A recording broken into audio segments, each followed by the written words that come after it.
All right. So Nate, how you doing? I'm fantastic. How are you? I'm doing chilling like vanillin. Basically, let me give you a background of what this is all about. So, I do interfaith work, building bridges and peace and understanding cooperation between different religious communities. And I also do mixed ethnicity outreach and activism as well. This project is kind of like bridging those two realms, because in the interfaith movement, there's very little talk about mixed ethnicity, like the actual mixing between communities. And in the mixed ethnicity community, there's very little talk about spirituality and religion. It's kind of like the taboo subject, the elephant that's in the room. So this project is kind of bridging those divides and showing that there's a nexus, there's a common experience, and particularly giving other mixed ethnicity people some insight and perspective about the experience of spirituality, particularly coming from a mixed ethnicity perspective. And so I'm just interviewing a few friends and just talking casually about spiritual experience, and that's basically the background of this project and this interview. So my intention is to basically talk for about 30 minutes. I have 5 questions, and pretty open-ended, straightforward questions. And my thought is to kind of like organically explore and see where the conversation goes for each question, and explore your answers. And then whenever you're comfortable moving on to the next question, that's fine. That's pretty much it. And so obviously I'm recording this, and I plan on editing it afterwards. For those who are watching this, we tried to record through Skype. I am uncertain how to do it. We had technical difficulty connecting otherwise, so this is how we're doing it. And that's kind of like, that's endemic or typical of the mixed experience of just making do with what we have and adjusting and making the necessary adaptations given the situation. So that's what we're doing. So, are you ready? I'm ready. Excellent. Here we go with the first question. Giving a little bit of a history and a background on yourself, but even going beyond yourself. My first question, it's actually 2 parts. One is, what is the ethnic background and the spiritual background of your father, and what is the ethnic background and spiritual background of your mother? All right. Well, that's actually it's an interesting question. Sure. Because my father's white, and he was raised Jewish. My grandfather was Jewish, and his biological mother was Jewish as well. Huh. So he was raised Jewish. I'm not quite sure what he believes now, but my grandfather is my tie to Judaism in every way. I feel like I do consider myself. I always say half Jewish. I hear you.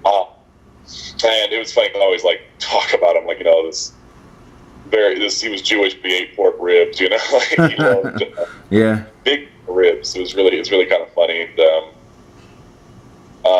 that's kind of, it wasn't ever like the biggest thing in his life. Okay. But we definitely was. He respected that part of his life. He told my mother, let's get tattoos and what have you, and very much, that's was his fate. My mother's black.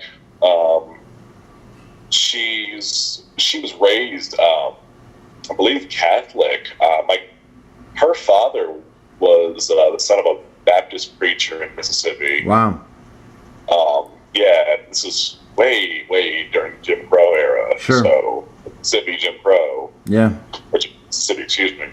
And he was he was Baptist, I believe. He never went to church. Apparently, he only read the Bible like through and through, the whole thing. Okay. That was his church. My grandmother was Catholic, and it's funny because you never know her church was a Catholic church. It was, you know, deep in the hood in Detroit. Okay. But, you know, she was Catholic. I never even knew she was Catholic, honestly. Like, I never put two and two together. Okay. And my mother now is Episcopalian. Interesting. Yeah, I was raised Episcopalian, actually. Okay. And my mother is, she's Episcopalian, goes to Trinity, downtown Cleveland, etc. Yeah, I've been there a number of times. Mm-hmm. That's her church. She Okay. loves it there. And it's funny, the building I live in now is right down the street from my old church that I grew up in. Okay. Yeah. Cool. So how do your parents meet? And how do they build that connection? My dad hears this is going to kill me. I don't even care. my parents, they met. They met at a TGI Fridays, actually. What was that? I heard Fridays. That's what I heard. Fridays. A T-Shack Fridays? A TGI Fridays. Oh, yes. TGI Fridays. Okay, yeah. And sorry, the sound. Something happened with the sound. I can hear you. I can hear you fine. All right, so they met there in Detroit. You know, next thing they know, they're together, and Sure. etc. Yeah, I hear you. You know, it's a very odd story. Yeah. Like, Yeah. No, I hear you. So, obviously, there's a connection between your father and your mother, and your father is coming from this comparatively secular Jewish experience, and your mother's coming from a combined Catholic and Episcopalian experience. How do you was there like you talk about your grandfather? So what was there? What was the experience with your father growing up? Here's my question. I'll go to the second question. How about that? Which is like a nice transition. So this is the second question. What do your parents teach you as a child, either religiously or just ethically? Like what kind of lessons and morals do your parents teach you? Interesting question. Yeah. Because both my parents said the same thing to me, like you're still half white. Okay. Because I identify as black. I hear you. But they both kind of had that. But like it was. We grew up, in the suburbs, and we were very suburban type of living. My parents are divorced, by the way, but okay, yeah, clarify that. But sure, business people, they're very much so business people. Okay. So there's that. So my mother always just taught me, treat people how you want to be treated. Right. Speak properly. She never let us use any kind of slang or any kind of different voice. Like she's like, I know it's not your voice, stop it, kind of. We were raised to be proper. That's why I speak as well as I do, is because my mother always taught me to speak the King's English. Okay. My father's a Republican. So it's hard to really think of what my dad tried to do. My dad's very business based in that sense as well. Okay. But it's a great business. Very much so. This is how you have to do it. Business, blah, blah. Very conservative kind of life for him. Sure. My mother is more liberal, but in a bit of a more conservative way, I guess. Okay. Yeah. When you talk about your mother talking about treating others as you would want to be treated, that was a strong principle growing up for myself and my family. My father was predominantly of African descent. My mother was Scandinavian, or is Scandinavian, and so one of the lessons that my parents always teach me, particularly my mother, is the golden rule. And she would always say, think about what the other person is experiencing. And sometimes that's kind of difficult when you're having an argument with somebody and you just want somebody to back you up, and your mother's saying, hey, just think about the other person. But I find that tends to be very pervasive amongst mixed people, about having that empathy towards the other, and the experience towards the other, and just dealing with what other people are experiencing, and having that conscientiousness towards others. So that's cool. So I'm going to go to the third question. You ready? Excellent. And thanks. You're doing excellent. So the third question is what challenges do you experience as a youth? I think it speaks for itself. What challenges do you experience as a youth? As a youth, as a mixed person, or just as a mixed person, existentially, socially, however. That's always been a very delicate kind of issue in my life. Okay. Once kids learn about race, it's at least, when I grew up, when I was a little kid, the late 90s, early 2000s. There were a lot more mixed kids in that era, I feel, because it became more socially acceptable. But a lot of just like, well, you can't hang out with us. You're white, or interesting. You're not black. Like all the time. Yeah. Like, and that kind of, that's where the speech differentiate. I can't say the word. That's what the speech pattern would come from, because you want to fit in, and growing up where I grew up, it's predominantly black school, etc. Yeah. You want to fit in. You want to be like everyone else, and everyone's telling you, they call me white boy a lot. They really, really got under my skin with that. No one, my mother doesn't actually understand why it bothers me so much, and I don't even understand why it bothers me so much. Sure. It's kind of like don't discredit me. Exactly. Yeah. But that's, what? As you say that, I think to myself, it's insulting, or it's devaluing in many different ways. In one way, it's denying your African ancestry and your identity in that respect. And also obviously it's as a way of trying to exclude you from that community, and devaluing in that context. But simultaneously, it's intrinsically devaluing your European ancestry as well, saying that's something inferior or something to that effect. So it's having like a double effect simultaneously, which is, it's interesting that I just think about that as you say that. So that's rotten. Yeah. I mean, it messed with my brother and I feel a lot at times. My brother also just wanted to fit in. Sure. I wanted to fit in. I've always been kind of a weird kid. I hear you. So, the biracial thing definitely messed with that. And also the kind of alternative black movement, the Afro-punk movement kind of thing. Okay. That's an interesting one as well, especially when I could easily pass for white if I wanted to. Yeah. And the Afro-punk movement is interesting because it's like we don't have to conform to a certain way because we're black. We can do these kind of alternative things. Sure. And it's interesting for me to even say like Afro-punk. Yeah. Because my skin is so fair, etc. Mm-hmm. I don't necessarily look black, like I say, so that's kind of it's an odd kind of identity there as well. Yeah. Yeah.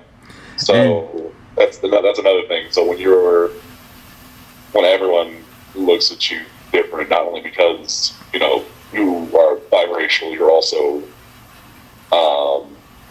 more alternative. You're not into the hip hop culture that much. Mm. That's also that affects it in an interesting kind of way. Yeah. So you and I grow up in the same area. I'm born and raised in Cleveland Heights. You in University Heights, right? So those are neighboring municipalities who share the same school system, and so that area is comparatively known for being comparatively diverse, at least in terms of African and European ancestries. So it's interesting because there's and at least I know when I'm growing up, I'm a little bit older than you, but I grew up in the 80s and 90s, and so graduated from Heights in 92, and so I know during that period people would always talk about, oh, Heights is so diverse and there's just so much racial harmony and everything, but simultaneously, and there was an element of that. There were people who would get along, and there were friendships between black people and white people, white students and black students. But simultaneously, there were also like boundaries, and there were borders, and even amidst the friendships and everything, there were certain parties and everything else like that. So me growing up, I go to Ruffing from kindergarten to 8th grade, small private school, and then I go to Heights, big public school, and I think people didn't know how to figure me out. And didn't know how to put me into what category. So I was kind of just like the people didn't even make fun of me. People didn't even joke me because people didn't know me that well, and didn't know how to figure me out. So I when you talk about like just belonging and fitting in, I definitely identify with that experience. And I think that many mixed people in the activism that I do, many mixed people communicate that same experience, particularly in adolescence when everybody's starting to be social and everything else. Everybody's finding the right clique and everything to fit into. There are always that challenges. When you were at that age, did you have any like existential questions, or like you talk about identity?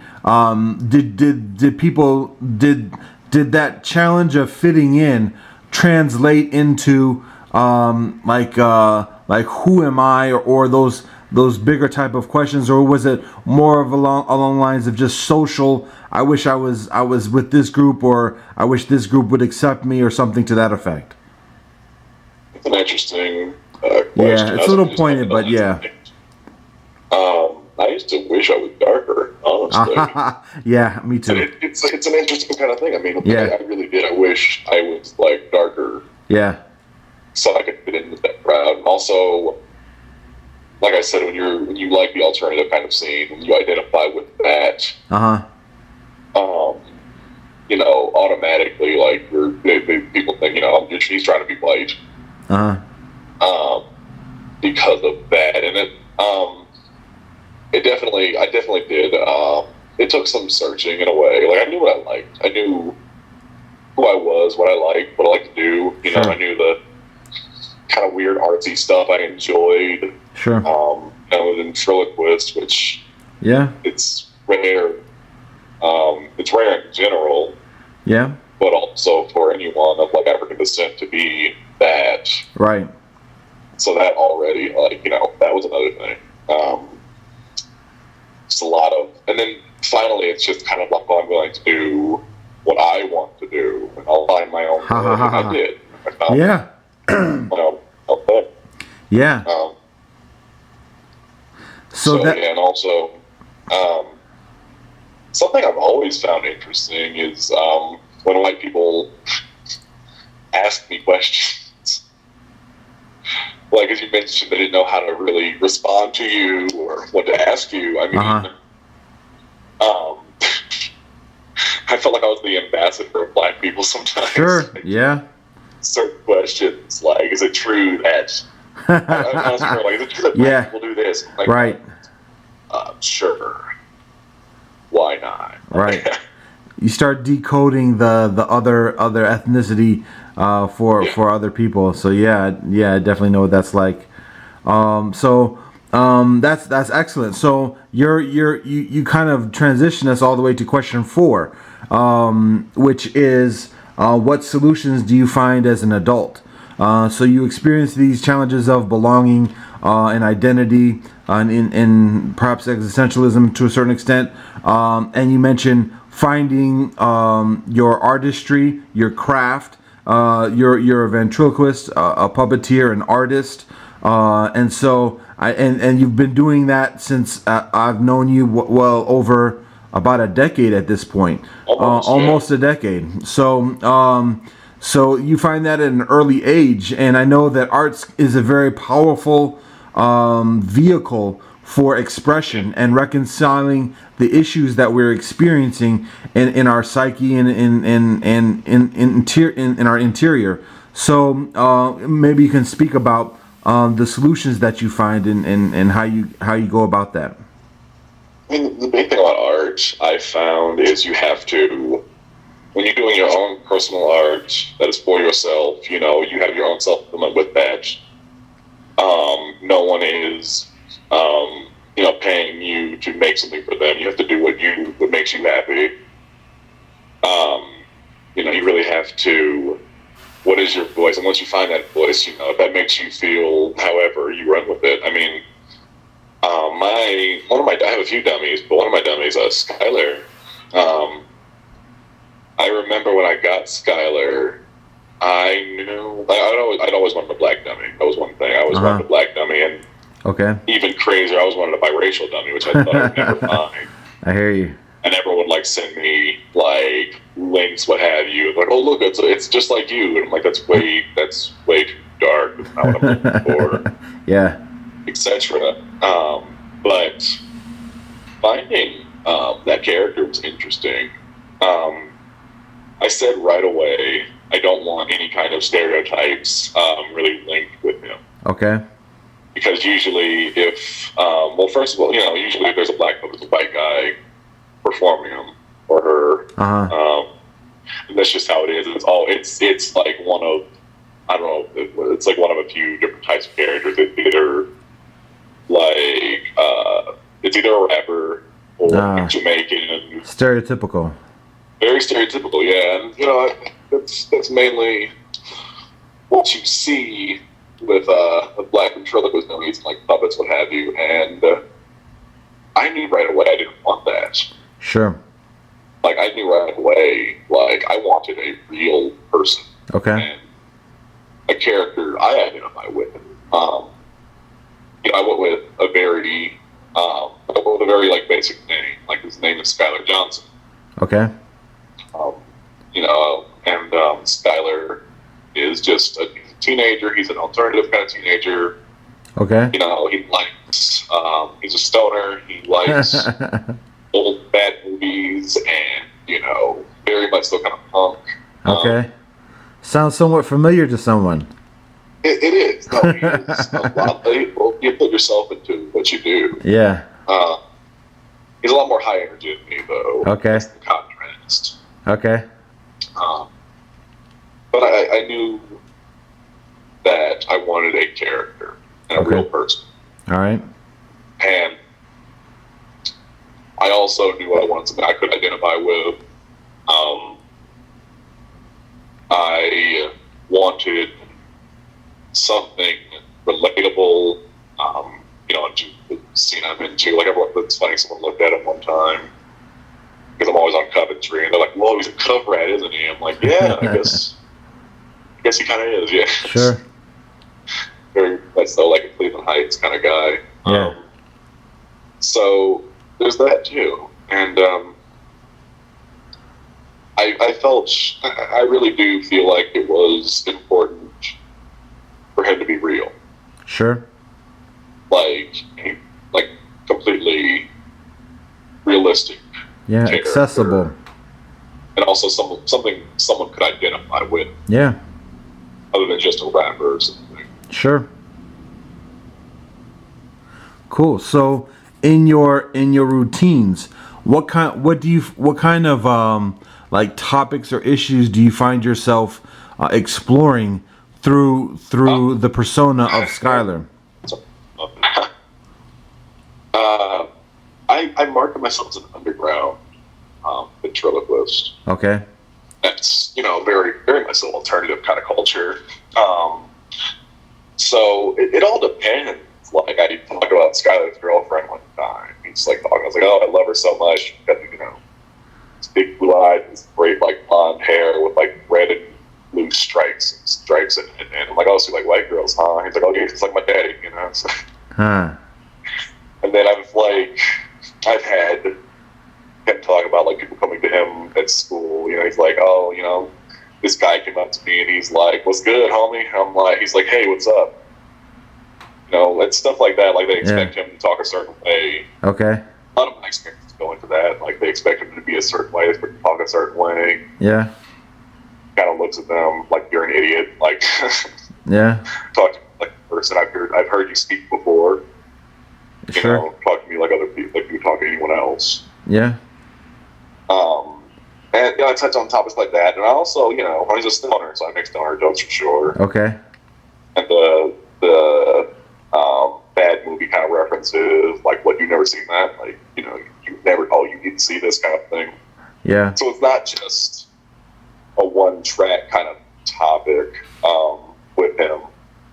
And it's funny because a lot of my political, like, I do like, Instagram videos or Vine videos or something, and a lot of my political kind of stuff goes into, well, he says it, people have actually, like, complained about that. They're like, I see no kind of character development. This is just Nate, doing his political views. I'm like, well, isn't that what art should be? Sure. I mean, just because he's a puppet doesn't mean he can't talk about real issues. Yeah.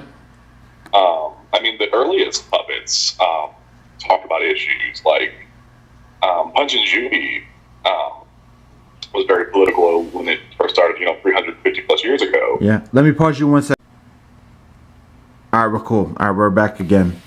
So you said Punch and Judy. So, like I was saying, definitely political in ways. One puppeteer, he was going to be executed for insulting one of the kings. Wow. And he got off because he said, I didn't say it, my puppet said it. Yeah. And so I've been like, this very short time, I hear things on the news, what have you, like, I'll say, like, he'll do Black Lives Matter, he'll say things like that. Yeah. I said something, any kind of political topic I think of that, and I had to say it's really quick little stuff, but I feel like it can be used in that way more than people would think or do. Cool. So you mentioned before some of the challenges as a youth, talking about belonging and identity, and you find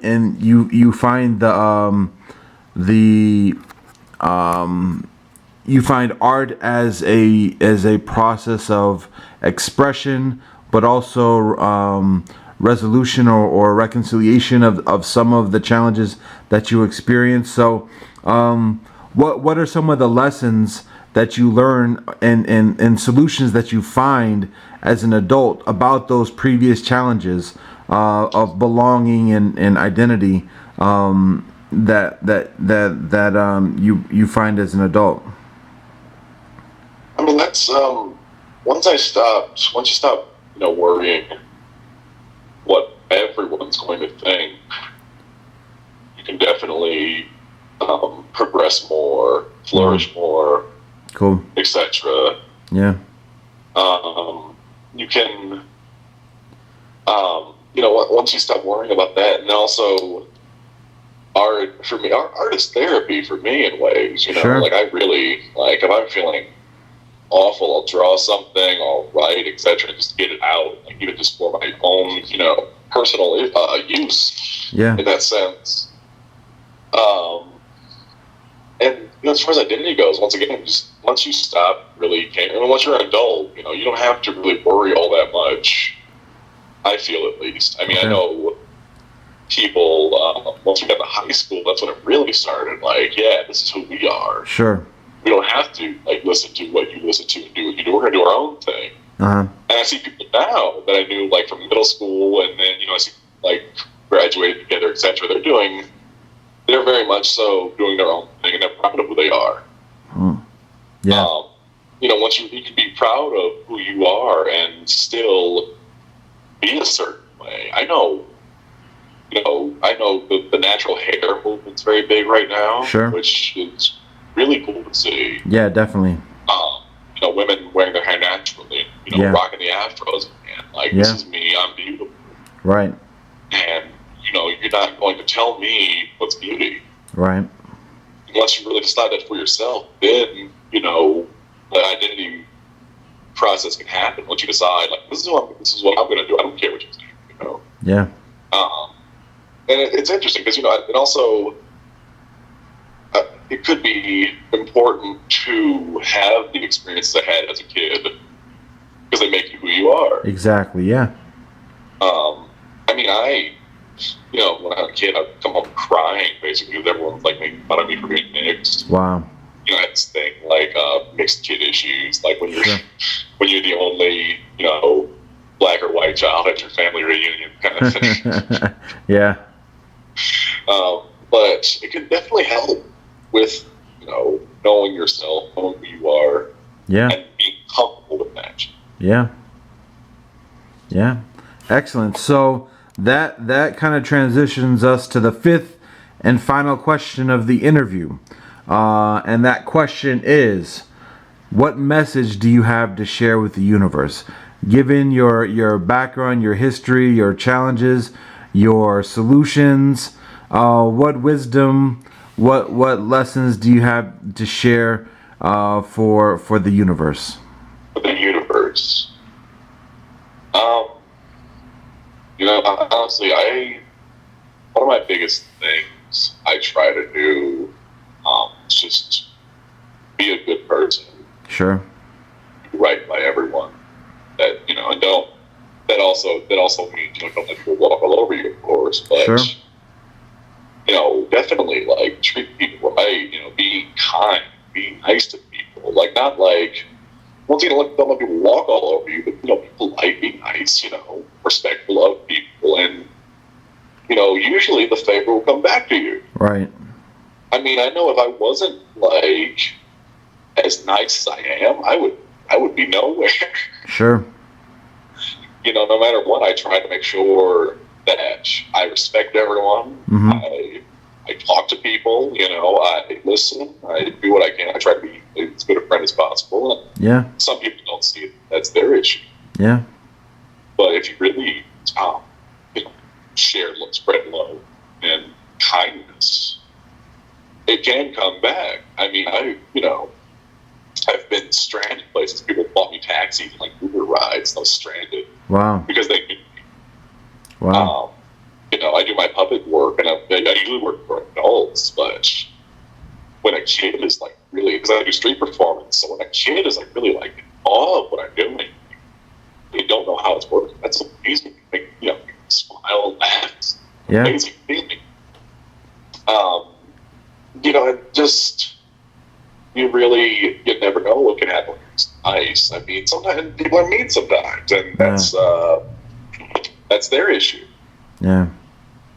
And sometimes people are downright awful. But at the same time, if someone's awful, and to a person, you come back with love, that heals completely. Sure. Yeah. If you show love and compassion to someone that's been completely like down, it means a lot. Yeah. It's a lot to that person. It means a lot to you. You can build a friendship. You can build more. You never know. That's really what I try to do in life. In all honesty, I try to just be there for people if they need it. Hopefully they're there for me if I need it. But at the same time, I just want to do right by people. I don't want to hurt anyone. I don't want to, hurt anyone or, ruin anyone any kind of way. Sure. And I feel there's always going to be like evil.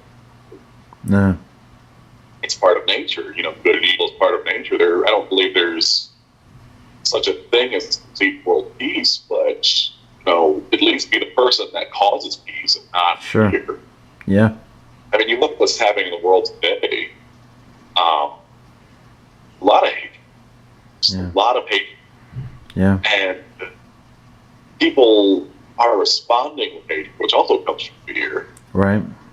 But people are responding with love. It makes such an impact. I mean, ISIS, threat to the world, and a lot of people are blaming like Islam, Muslims, and the thing is, a lot of Muslims, hundreds of thousands of Muslims, like, no, this isn't us. Right. We're about peace. We're about love, and we're going to show you we're about peace and love. Whether you agree with us, whether you want to acknowledge us or not, we're not going to stop. Right. This is and it's a lot of hatred and fear. Obviously, love conquers. Yeah. So that's definitely how I. Awesome. I think that's a beautiful message, and I think we can wrap it up with there. So I'm going to hit the record button. Is there anything that you want to promote, or if people want to check you out, is there an Instagram or Vine? That's all.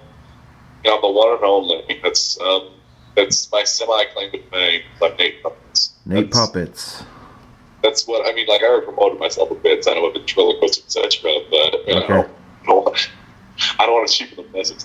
Yeah. I know. I just throw that in because I know some other people do that. So I just figured to do that. So anyways, thanks for the message. So I'm gonna hit the record button here.